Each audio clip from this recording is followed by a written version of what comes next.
পাকিস্তানের ড্রোন হামলা ক্রমাগত চলছে, যার প্রত্যুত্তর দিচ্ছে ভারত। কিন্তু পাকিস্তানের বরাবরই টার্গেট হচ্ছে নিরীহ নিরস্ত্র সাধারণ ভারতবাসী। তাদের কিন্তু আগাম প্রশাসনের তরফ থেকে সতর্ক করা হয়েছে জম্মু কাশ্মীর সহ বিভিন্ন যে উত্তর পশ্চিমের জেলাগুলো রয়েছে সেখানে যাতে মানুষজন একেবারে নিরাপদে ঘরে চলে যান। কিন্তু তারপরও একেবারে ধ্বংসাবশেষে পরিণত হয়েছে পাকিস্তানের গোলায় বেশ কিছু অংশ। पुंछ की सुनसान गलियां अब पूरी तरह से वीरान होने लगी हैं। पाकिस्तान की तरफ से पूरी रात हुई शेलिंग के बाद जो थोड़े बहुत लोग पुंछ में अपने घर की देखभाल के लिए रुके हुए थे, अब वो भी यहां से निकल रहे हैं। खासकर महिलाओं और बच्चों को लेकर कोई भी रिस्क नहीं लेना चाहता, इसलिए सभी लोगों ने ये फैसला किया है।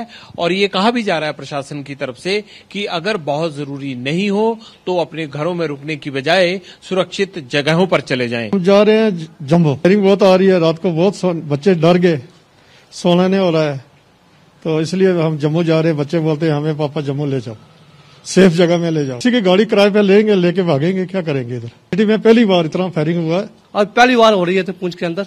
मैं अपने अमित शाह जी से रिक्वेस्ट करूंगा कि पाकिस्तान को जल्द से नक्शे से ही मिटाया जाए। मैं अपने गृह मंत्री जी हैं, जो हमारे होम मिनिस्टर, जितने हमारे प्रधानमंत्री जी हैं, उनसे भी रिक्वेस्ट करूंगा कि प्रधानमंत्री जी को कहूंगा कि पाकिस्तान को नक्शे से ही मिटाया जाए। ज्यादा से ज्यादा कुछ आपकी बात को देता हूँ। जय हिंद, जय भारत, जय पुंछ। अपनी बात शेयर के लिए मैं तैयार हूँ, शाना बिशाना के साथ चलूंगा। तो हर का अपना दर्द है। कोई चाहता है कि पुंछ को छोड़ना नहीं है और कोई चाहता है कि बच्चों को सुरक्षित ठिकाने पर पहुंचाना है। इसलिए हर हाल में पुंछ से निकलना होगा, क्योंकि पाकिस्तान पागलों की तरह पब्लिक पर गोलियां बरसा रहा है, बम बरसा रहा है, शेल बरसा रहा है।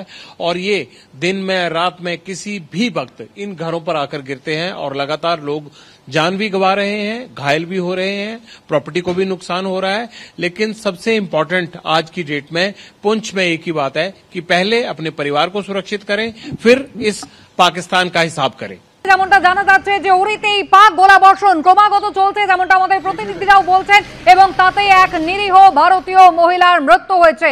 উড়িতে পাক গোলাবর্ষণে নিরীহ ভারতীয় এক মহিলার মৃত্যু হয়েছে, এমনটাই জানা যাচ্ছে। সন্দীপ,